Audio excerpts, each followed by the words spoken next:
So what's your take? Oh, origin and future of the Milky Way. Yeah. Okay.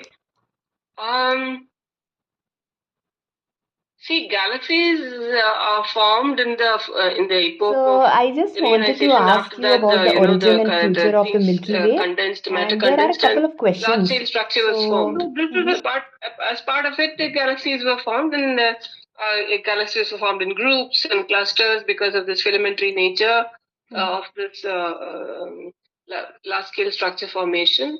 And Milky Way is one of the galaxies which is formed, I think, in the early thing itself. So as we consider it as to be as old as the universe, considering that the age of the universe is very large, right? So right. the formation time is kind of absorbed in it. So we know that the galaxy formed, but the recent surveys of more than the formation of the galaxy, it's more to do with the how it evolved and where does it go is more relevant with respect to what do we see with the data, etc. So that is what is coming. We are able to understand more about its evolution, like how what all things shaped it over its lifetime. Let's say. Okay. Yeah. So that is what the data is revealing. But ma'am, according to NASA scientists, 4 billion years from now, a major cosmic event will happen where the Milky Way is destined to get a major collision with the neighboring galaxy Andromeda. So is it true? What do you think? Which is the work you're referring to? It's mentioned in NASA. NASA scientists they have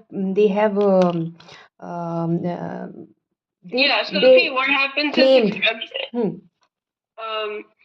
I understand what you're trying to say. The thing is, we see if we figure out like if you let's say did sun collide will collide the sun collide with another star in the near future or something. How do you predict? For that, you need to know what is the path of the sun and is there any other path it will come across. So you need to not only know the path of the sun but also stars near the sun so that it comes and collides it or not, right? Okay. Like the way which the two planes collided early this morning in DC in Vancouver. Right. So you need to figure out whether they paths bring into a collision mode. Okay. So for that, we know that the galaxies move around and sometimes collide and sometimes become binary pair, etc. Right? So, like for that matter, we know that there are two nearby galaxies called the Large and the Small Magellanic Clouds. They are a pair of galaxies which are in the neighborhood of our Milky Way. Now we know that it is. It could be a pair, like going around the Milky Way, or it is passing by the Milky Way. We didn't know. Okay. So for that to understand, we need to find out its orbit, or we need to find out what speed it is moving. So it is not easy to find the movement of a galaxy on the sky or the path of the orbit of the galaxy on the sky. Okay. It is, but we have been able to do the path, to understand the path of the these two galaxies to some extent, thanks to the data in the last 15 years or so. But to understand whether it will come and stay with the galaxy or run away from the galaxy, like it will escape from the galaxy's gravitational field, you need to know how massive our galaxy is. Okay. Okay, so this is a problem within the neighborhood. If you look at Andromeda, which is like the other end of our local group, then you need to find out how it is moving, how we are moving with respect to each other, and whether we will eventually collide or not. So, as far as the data is concerned, there is a possibility of a collision, but we also know that earlier interactions might have happened. The Magellanic two Magellanic clouds, what you're talking about, could have been come from another galaxy interacting with the Andromeda, and these two guys kind of kicked off through the collision. Okay. So what I'm saying is, these collision models have to be taken with a pinch of salt because we do not know how it is moving, and we also do not know whether what is the mass of these two galaxies accurately to figure out whether this the force is enough to bring it together or the velocity is enough to bring it together or not enough. Okay. So there are uncertainties there, but so collision with Andromeda is one possibility if these numbers match, but we still don't know. Yeah. Okay, right. Ma'am, I like to know AI and machine learning role to understand astrophysics and galaxy mapping. Yeah, so it is AI and ML have been grown with astronomy actually, because astronomy data to actually even to train and understand how AML works, you need curated data. Otherwise, you can't even train them, right? So astronomy has been producing good curated data to actually train the systems, and astronomy has contributed to the growth of it from very early ages. For that matter, I did my PhD. I submitted my thesis in 1996. Okay. And 94, 95, I've used neural networks for classification of stars. Okay. So it's quite old. And from early on, the data starts coming and number starts in. When the number is large, we've been using classification of galaxies and stars using AI and ML very, very, now it's a normal technique in astronomy actually. And now the data is deluge in astronomy. So without AML, you cannot actually effectively utilize the data as well as effectively get the science out of the data. Right. Yeah. So many of the things which have been able to be possible, particularly with the Gaia mission, which has produced a lot and lot of data, is trying to see how the galaxy has evolved. Whether many people, we did not know how many galaxies our galaxy has eaten up. Okay. So there are a lot of streams we find, a lot of interactions. We now know that there has been a major merger with our galaxy some time back. Yeah, so that understanding is also there, and big data has played a major role in understanding how our galaxy has evolved, and what are the remnants of such events in the sky, in our own galaxy. Right. So we have been able to trace the remnants of our these interactions, these mergers, and how that has shaped our chemistry and the growth of our galaxy, etc. So it's very helpful, basically. It's extremely helpful, but the large amount of data can be ingested only through these things. And I myself use AI and ML. Currently, a work in progress to find out if the stars are formed in groups. We know that the groups get eventually dissolved into our galaxy. Kind of disseminate and become a part of the galaxy. So we know that they eventually, but in the beginning you get this tails, tidal tails. When any merger happens, then it'll be tidal tails. And these tails, tracing the stars in this crowded environment is very difficult. But AI/ML tools help us to actually clustering and various type of algorithms can be used to find out these tails and how they eventually kind of merge into our galaxy. So there are many things which otherwise, without AI/ML, we cannot execute these science. I mean, we cannot explore these science questions. Very difficult. Right, ma'am. Ma'am, is it correct that over the next few billion years, star formation in our galaxy will gradually slow down? A few billion years. In about 10 to 15 billion years, the star formation could come to an end or will gradually slow down as the remaining gas in the galaxy is decreasing? Yeah, so if for that matter, like that is the question which the large and the small Magellanic Cloud is also trying to answer. Because if you look at any groups of galaxies, this is a local group, is a small group of galaxies, right? Right. So externally, if you look at groups of galaxies, we know that as the more massive galaxies are closer to the central regions, and they are mostly devoid of gas. Okay. And so gas removal takes place due to multiple reasons. One is the consumption itself that is converted into stars, but there is also the gas removal also takes place. Okay. Because when the galaxy is moving inside the cluster, then there's something called ram pressure. It's like you are running and or going in a car, your hair is flowing behind, right? So the less gravitationally bound things can be taken away. So if you are flying a loosely bound kite or moving in a car, something which is not stuck to it gets flown away, right? Yeah. So like that can happen. So there are some galaxies we study called jellyfish galaxies. Okay. They're looking like the tentacles of the jellyfish is because it's moving in a dense medium, and the hair which is sticking out when you're going in a car. It's like the gas is stripped out of it. Okay. So the gas consumption or gas stripping can happen based on which the star, because there's no gas, and the star formation reduces, provided there is no nearby galaxy with the gas and merges with the galaxy. Right.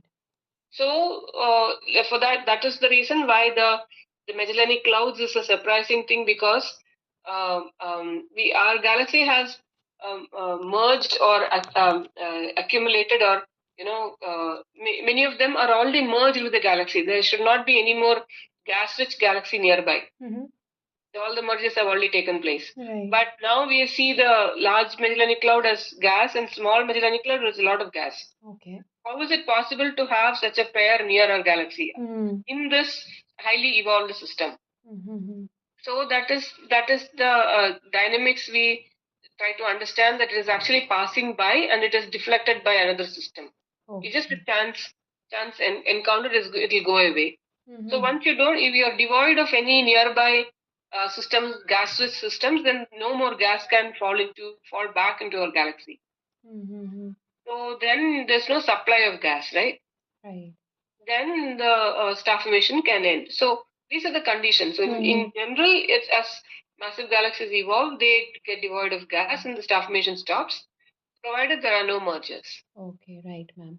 And ma'am, is there any collaboration of NASA and ISRO for this Gaia mission and Hubble Space Telescope? No, Hubble Space Telescope is a mission by NASA and ESA.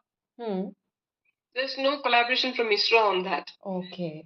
NASA, but the data from a Hubble Space Telescope is made public.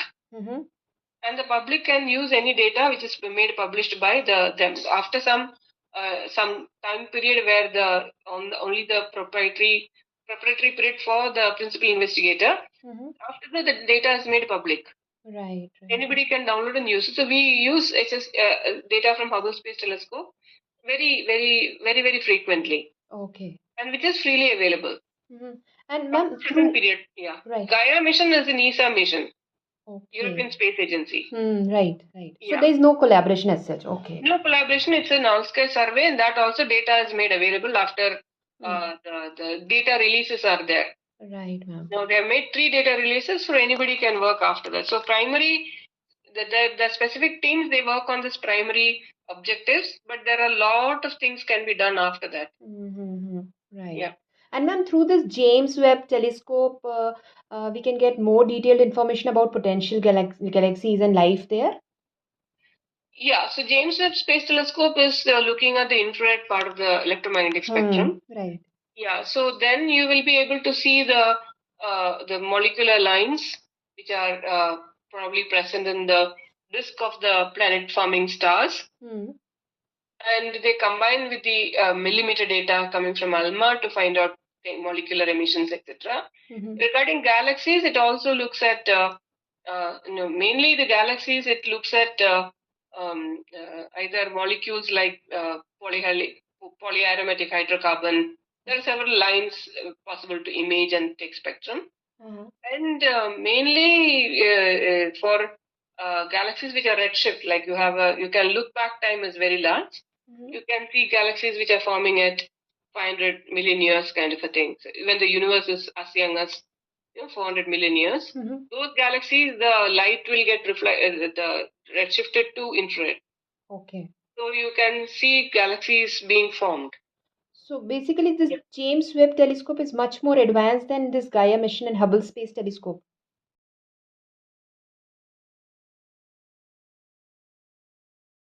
Yeah. So there are a few things which you need to keep in mind, that the purpose of the mission, the size and the complexity of the telescope depends on what is it supposed to achieve. Right. So Hubble Space Telescope is like a 2.3 meter aperture mirror. Okay. It is supposed to look at specific with very high resolution. Since it is in space, its collective area is also decent, so you can actually go fainter. That would mean that you can go farther.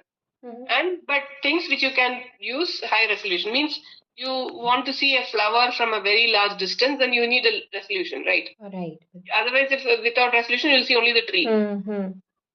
You have to see the tree, you have to identify whether it has got flowers, and then pick up the flower, and then you look at the flower in grand detail. True. Which means that is what is resolution about. That is what a Hubble Space Telescope would do. But if you want to count the trees and I am not interested in the flower, then you have to be having larger field of view and say how many trees are on your line of sight. Which would mean you would have a large field, like you have to take a group photo. Then you need a large coverage, right? Yeah.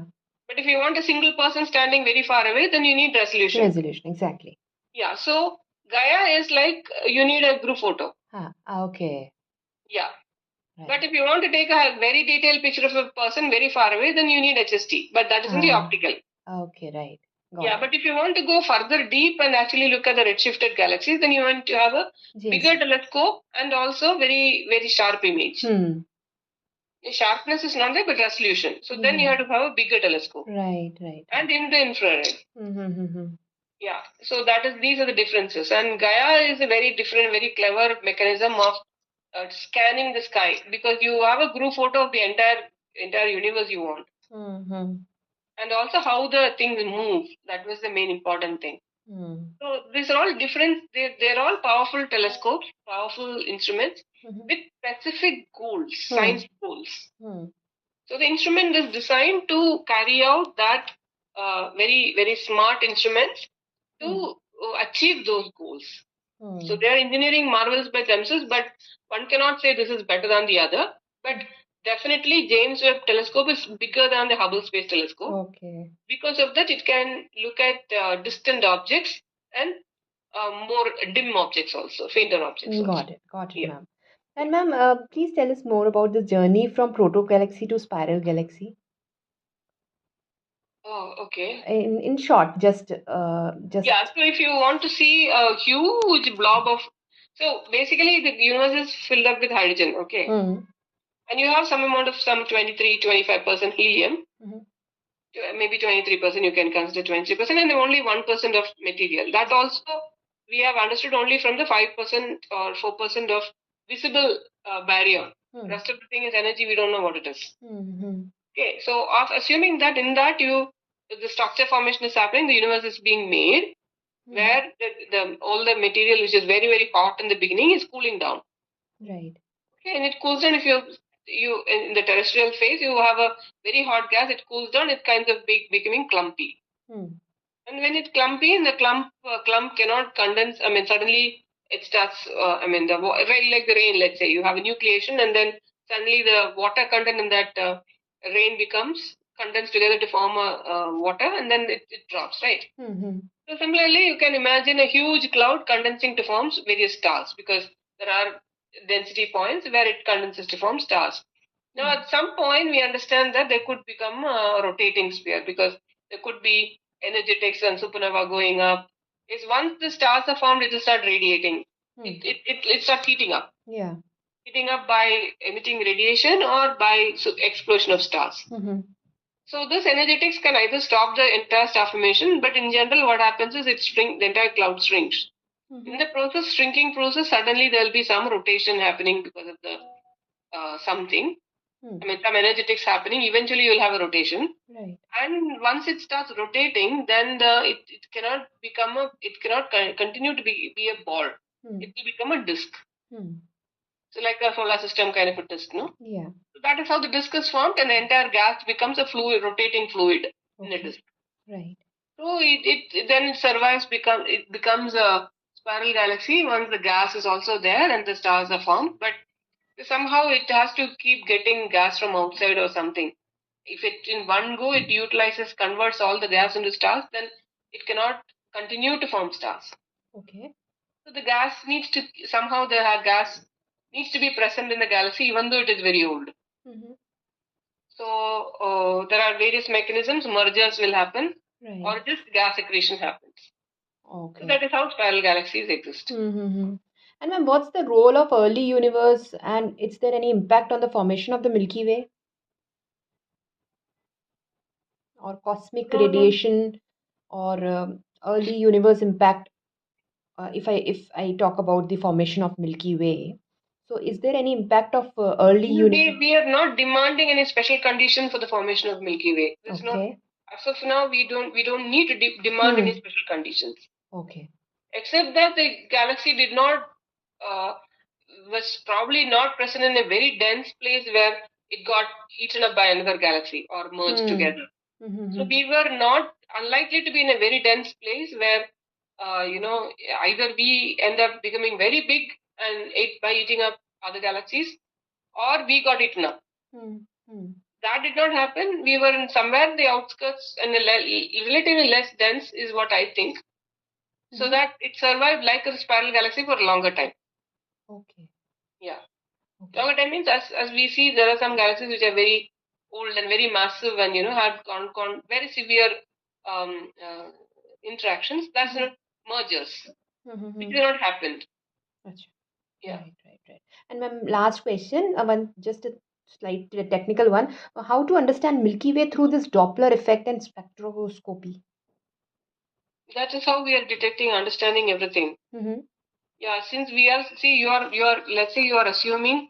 I don't know how you're going to put this article together. I'm really wondering. No, I'll share the entire piece with you before publishing. I'll not publish this. Okay. Yeah. Because assume that you are moving in a big highway. Okay, there is a huge, let's say, flyover, and you have a clover set of flyovers happening, etc. Multiple layers of vehicle going up and down. Okay, you're also going along with it. You're in one of that thing. How do you need to understand how the others are moving, where are they going, right? What is the speed, etc. Right? Exactly. So this is what we are like. The sun is going in the middle of the Milky Way, and you are trying to figure out how the Milky Way is. You are still within the system. So you have to figure out how you are moving, and then with respect to you, how others are moving. Okay. So fundamentally, how do you sense motion? How do you sense motion, and how do you measure the speed with which it's moving? Okay. So Doppler shift is the fundamental thing by which you can figure out that something is moving. Right? And if it is moving, with what speed it is moving. That's the only way. Okay. And other thing is like you can see them something. Let's say something is let's assume that you have two parallel routes. You're going in a highway where with got parallel lanes, and someone is completely overtaking you. Right.